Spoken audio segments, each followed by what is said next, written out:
Good afternoon. Hello everyone and welcome to the Heartland Community Theater. I am Jenette Jurczyk. I am the National Director of the She Said Project. The She Said Project is an organization that uplifts and empowers women and teen girls. We produce live storytelling events called That's What She Said in cities like Champaign and Bloomington and Peoria and growing. And 6 years ago, we realized that we wanted to share the power of storytelling with the young ladies in our communities, and we started a program called That's What Teens Say. And so we want to thank you guys all for coming out and facing this weather, because this is a day.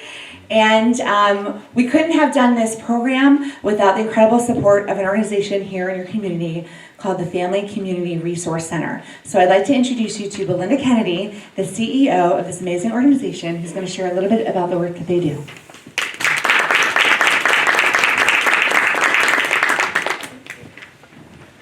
I also want to thank everyone for coming out because it is very cold outside. The Family Community Resource Center is an organization that assists families in helping them achieve stable, healthy, safe homes.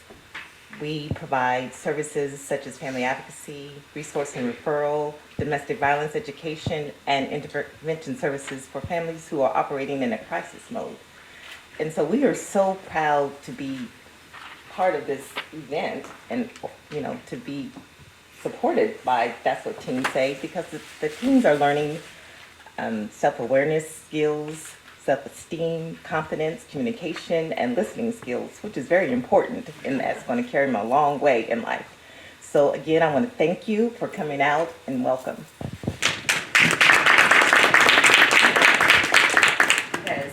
We have some very important companies and organizations to thank, because today would not be possible without the generous support of Busey Bank and Synergy Home Care and Soroptimist organization and Ben, Ryburn, and Arlene, Hosea, and Fleming Financial Solutions, all for contributing to support teens and sponsoring teens for going through this program. There's a lot of people that we thank on the back of the program, including our mentors who spent the weekend with us, working with the girls. They did a phenomenal job. Mo, Southwest Grill, who fed us, thank you very much. But here's the thing. We've just spent 2 very long, exciting, exhilarating days with 7 incredible young ladies. And if they belong to you, congratulations, because they are amazing. So they have been working on some self-reflection. They have been writing a personal story about their life's experience. And they've got some very profound, deep, self-aware things to share today. And so I know in a theater setting, you're usually used to like waiting till the end in the grand finale to give that big round of applause. But here's the deal. They have already done the work. This performance, this is just the icing on the cake. So when they come out here, I would love you guys up on your feet, cheering them on, giving them the biggest round of supportive applause you can manage. Are we good? Can you help me do that? All right. I am so excited to introduce you to these 7 girls. Please welcome to the stage your 2024 That's What Teens Say speakers.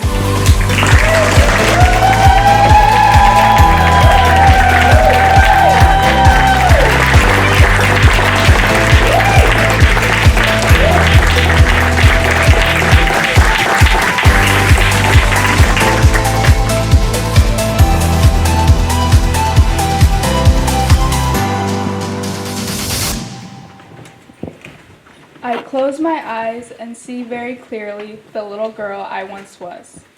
In a small village in southern Ethiopia, helping with the daily chores of tending to cows and chickens, to making long hill-filled trips to fetch water in a bucket, was a 4-year-old little girl. She goes from the daily ritual of duties to traveling to a new country with strangers that will be her family for the rest of her life. She's curious, an immigrant, a music lover, and the oldest of 5. She is quiet, yet her mind racing, with thoughts swirling round and round like the merry-go-round she once spun around in with her siblings. The words used to describe me by adults and peers were shy and quiet. When I heard these words, they made me feel like it was a bad thing. However, I have found it to be a superpower. At a young age, I learned the importance of being present and listening. There are times when I slip back into my quiet tendencies, but then there are many who would say, "Does she ever shut up?"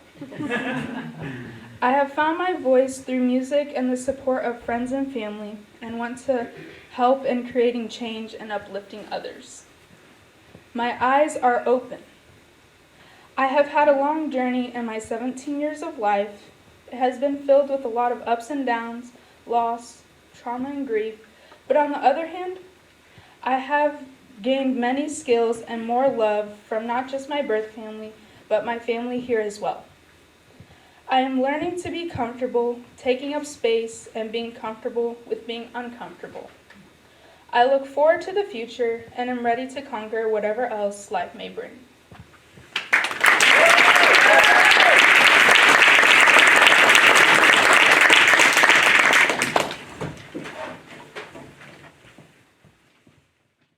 My mother made me do this. I'm scared, shy, and I am mad to be here.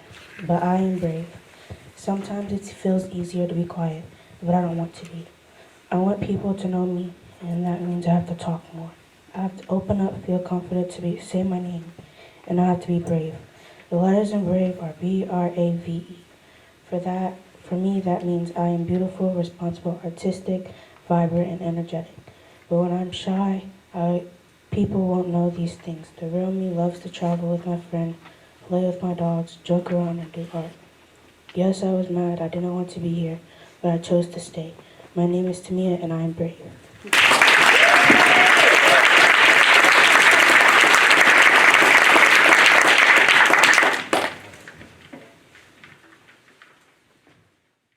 The world didn't end when I realized I am not okay. I realized I wasn't the happy kid I used to be during my childhood. But at the same time, I feel like a big part of my childhood was having so much pressure on myself to be perfect. I'm the oldest out of me and my sister, so I would feel like I would have to be the perfect role model for my sister and being the perfect daughter for my parents. Because of all the pressure I put on myself, I didn't know how to ask for help, and that has taken a toll on me as a kid and now with my mental health. I didn't become self-aware of the pressure in my life until COVID hit. During COVID, I felt isolated, as probably many people did. But after months and now years after quarantine ended, the feeling of isolation never left me. During COVID, nothing felt right. I constantly felt overwhelmed, and I started feeling like I was doing everything wrong. The pressure I put on myself finally got to me. I started to suffer from anxiety because of the pressure, and it made me feel like I believed I wasn't enough. I was scared to open up and tell my parents what was going on because never in my life had I thought it would be okay to ask for help. After developing anxiety, I started to experience panic attacks multiple times a month when I was only 13 and 14. I felt so alone dealing with my mental health because I didn't know why this would be happening to a girl like me. I was supposed to be perfect. During high school, I continued to put pressure on myself through all aspects of my life and self-sabotaging myself. My grades were slipping, and I still had so much anxiety about asking for help, so I never would. It was just a cycle of self-sabotage until the end of sophomore year. Then this past summer changed my life. I made so many new friends and met so many new amazing people at my new job. I became very close to my managers, and they showed me that it's okay to not be okay, and that it is okay to ask for help because everyone in my life will always want to help me because there is nothing wrong for asking for help. After this summer, I've made the attempt to change my life for the better. I've made it a priority to spend time with my friends who make me the happiest. This school year, my grades have been better, and I've been closer with my friends. I know I will never be 100% okay. I will always struggle with my anxiety, but now I know how to cope with it. I will still have a long way to go to heal, but I know I will never be perfect, and I will still make unwise decisions. But I'm just 16, and I'm proud of who I've become these past 6 months of my life. Because if you would have told me a year ago, I completely changed my way of thinking, I wouldn't believe you. The world didn't end when I was 14 and 15. The world didn't end when I got my first C. And the world didn't end after I made mistakes, and the world will not end because of me.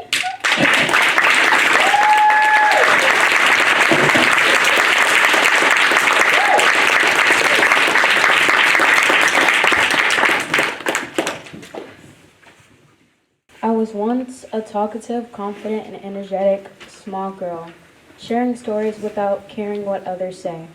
Now I sit in my seat, awkwardly tensing up my arms, legs, and hands. I remember the day it all started in 5th grade. I had just moved to a new school, a new environment I wasn't used to. I barely knew anyone. There was this boy who changed my perspective of life and people. I didn't even know him, but it doesn't mean he would have held back from what he had said. I was in class working and he sat by me on the carpet. He started talking to me, saying stuff I didn't like, so I said something I regret. He then commented about my stretch marks. My eyes widened and my mouth shut. I didn't think much of it, but then later those words wandered in my head. They started showing up frequently and they never went away. I carried them with me every time I went out. I once spoke confidently as I answered questions. Now my voice shakes and my eyes get low. I once walked to my lunch table with a confident stride. Now when I walk, all I think about is, are they laughing at me or do I look weird? When I'm talking to my friends, I laugh and smile. But when they bring up how much they weigh, my smile drifts and my eyes sadden. Or when they say, oh my gosh, you're still hungry? My throat tightens and my eyes get glossy. I love to swim, but I hate the way my hips curve and my stretch marks show in my bathing suit. But I feel the change now. I want to be that little girl again. The way I love talking and sharing a story. And when I didn't care about my hair, my arms, or legs. I just want to walk into a room and think I can do this, and I will. I once thought you should never be too big or too small. I once wanted to be that girl in the TikTok video. I thought she was perfect, but now I understand I'm perfect the way I am.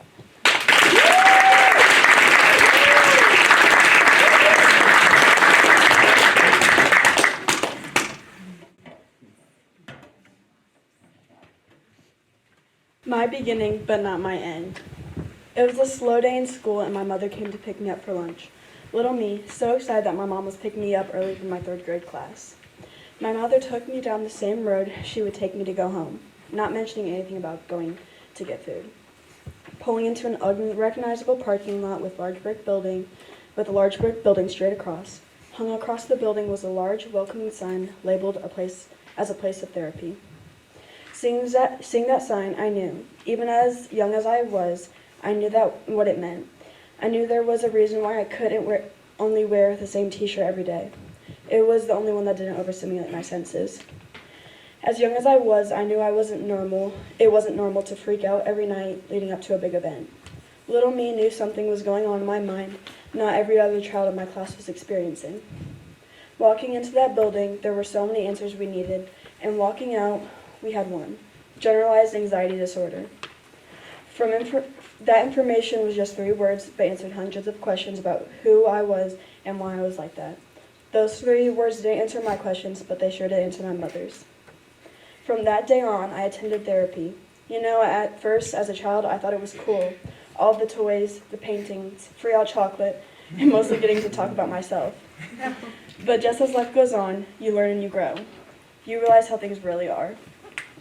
I think going to therapy was my first instance of realizing what's really going on in my life. I realized I was anxious, but realize isn't the same thing as accepting it. I never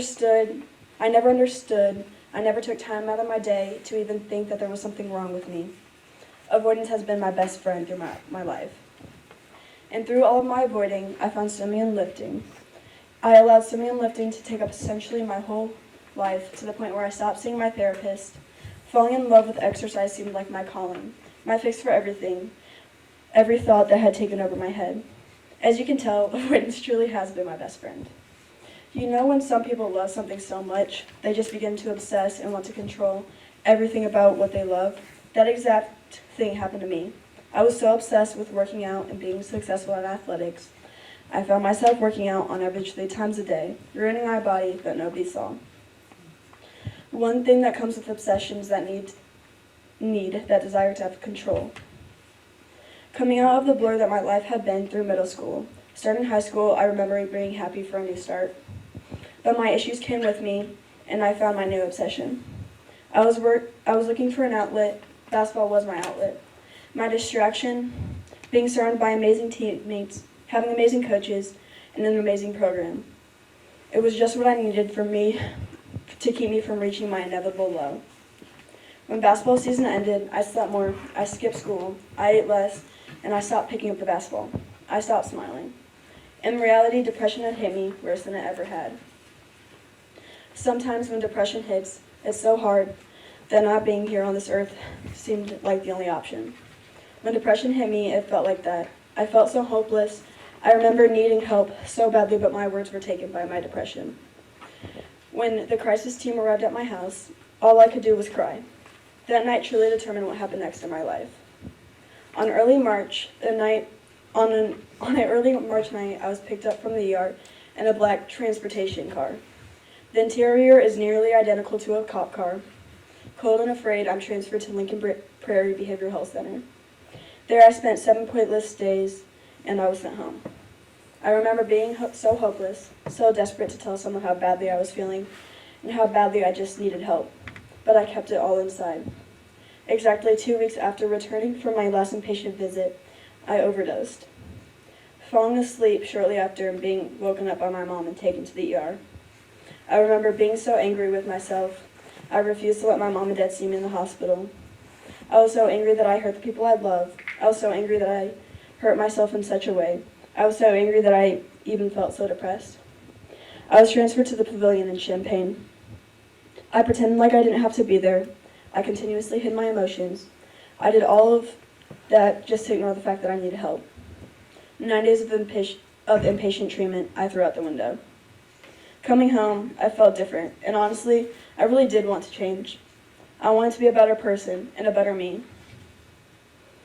Healing is such a powerful thing. Healing takes so much strength and power. In reality, I never understood how hard of a process it really was to heal.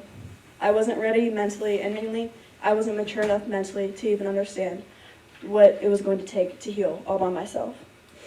But this time it was different. I was finally sharing how I was feeling. I chose to be mature. A text was sent to my therapist.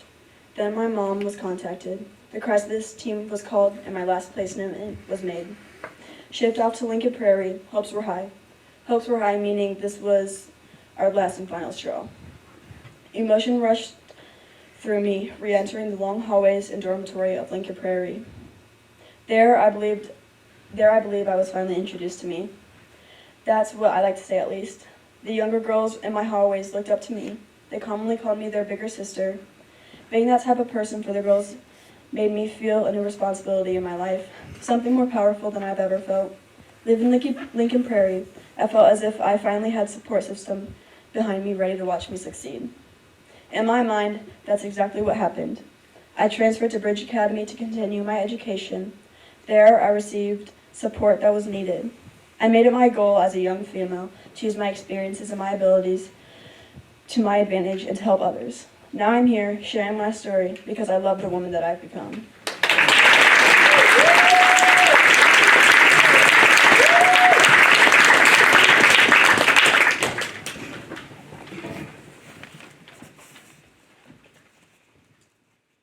I had to learn to be confident again after an incident happened.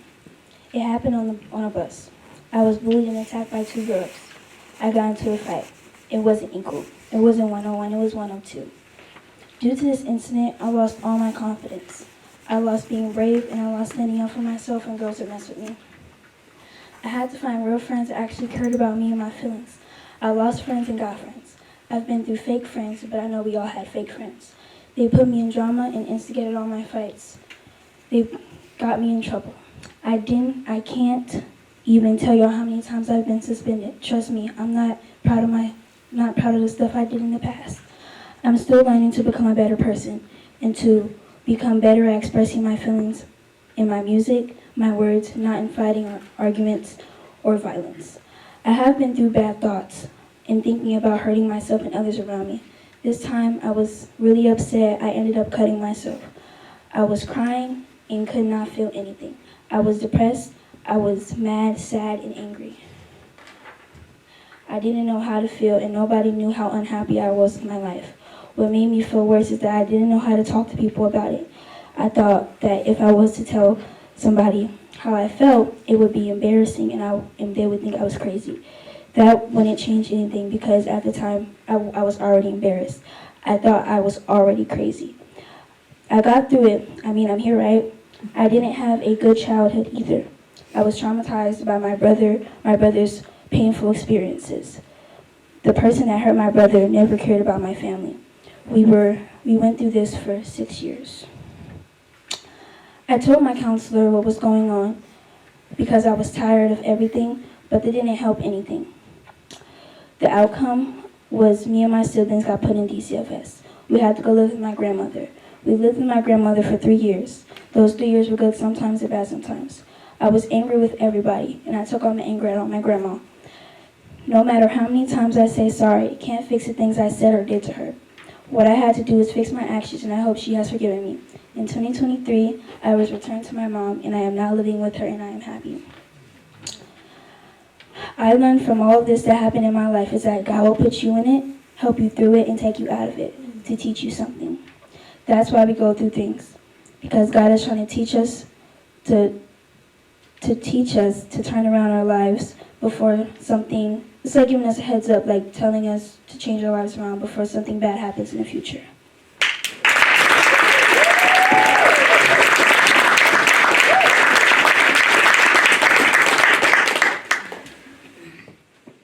I went so fast, I lost track of time. In 133 days from today, I will be walking across the stage wearing a purple gown, a purple cap, and a gold tassel. It doesn't even feel like I should be graduating. I almost feel cheated out of my life. But part of that is my fault. Each year, I realized that I had no need to rush. When I was a little girl, I was infatuated with the idea of being a grown-up. I was ready to be my own person and have my own life. But what I was most excited for was being a teenager. I shared a room with my older sister, so we spent a lot of our time together despite our 9-year age gap. I followed her like a lost puppy. I watched her be a teenager and I envied it. I'd sit on my bed and watch her get ready in the mirror, hanging out with friends, boyfriends, and her life in high school. I wanted that and I yearned for it. When I got to 7th grade, I blossomed. My thighs were bursting through the seams of every pair of jeans I owned. I got my first real bra, and that's when I began getting attention from the boys who called me ugly, pig-faced, and puffy eyes. I thought that because I was so physically mature, that it made me mentally and emotionally mature, and that I would finally get that life. I now know that I was completely wrong. I was known as Mara with the big butt, and not just Kh'Mara or Mara. In a way, it boosted my confidence, but it messed with my head, mostly. I didn't know that these were the things that came with being a teenager. Fast forward to 8th grade, I had my first boyfriend. Of course, he was a secret because I hadn't been allowed to date in middle school, which is a huge regret. But he wasn't the boyfriend I had imagined for myself. He was the complete opposite. He wasn't concerned about his academics, he wasn't goal-oriented, and he barely cared about the fact that I was his girlfriend. He was just there to have a good time and to get into my pants. I had no idea that boyfriends were so complicated. I should have listened when Daddy said, "Don't rush for boys, they'll always be there." He was right, they are always going to be here. I've taken note of that now. And then the world stopped, quite literally. COVID-19 shut the entire planet down, and it felt like something out of a futuristic sci-fi flick. No cars, no trucks, no human interaction whatsoever. School was out, no one was working. My 8th grade year was cut short, and it felt like my relationship was too. He stopped talking to me as often as he used to. It went from texting far too much to just communicating late at night. And when he did text, it was only for his pleasure. I felt used, because that's exactly what he was doing. I came to the realization that it was time to let him go. Through the whole pandemic, my mental health began to spiral. I hated the way I was feeling, yet I couldn't bring myself to tell anyone how much I was hurting. After middle school, I was so excited to finally be in high school. I started talking to boys a lot more often. I was out with friends almost every weekend as an escape from my thoughts and feelings.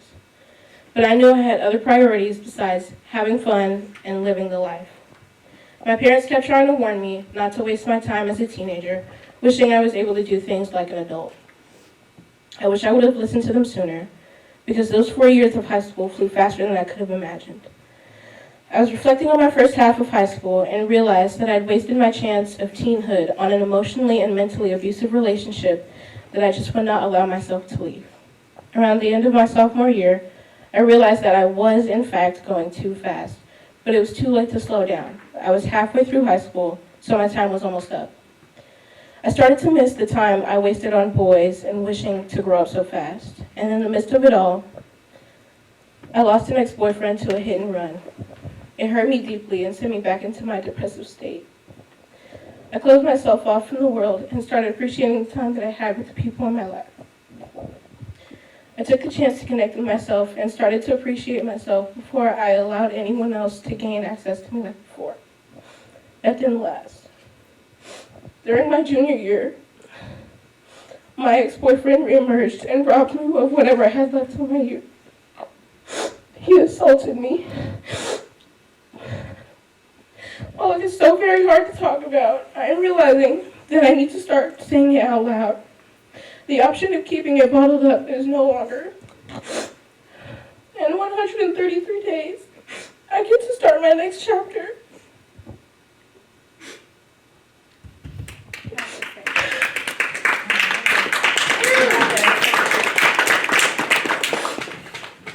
And I don't want to take what happened with me, but I wish I could take everything back and have a redo. I just want one more chance to rethink my choices and appreciate the time I had as a young child. It's now time for me to grow up and take on the responsibilities of a young adult in college. While I have gone through the toughest of times, I can take those experiences and learn from them. They have helped me become the young lady that I am today, and I know moving forward I am wise beyond my years.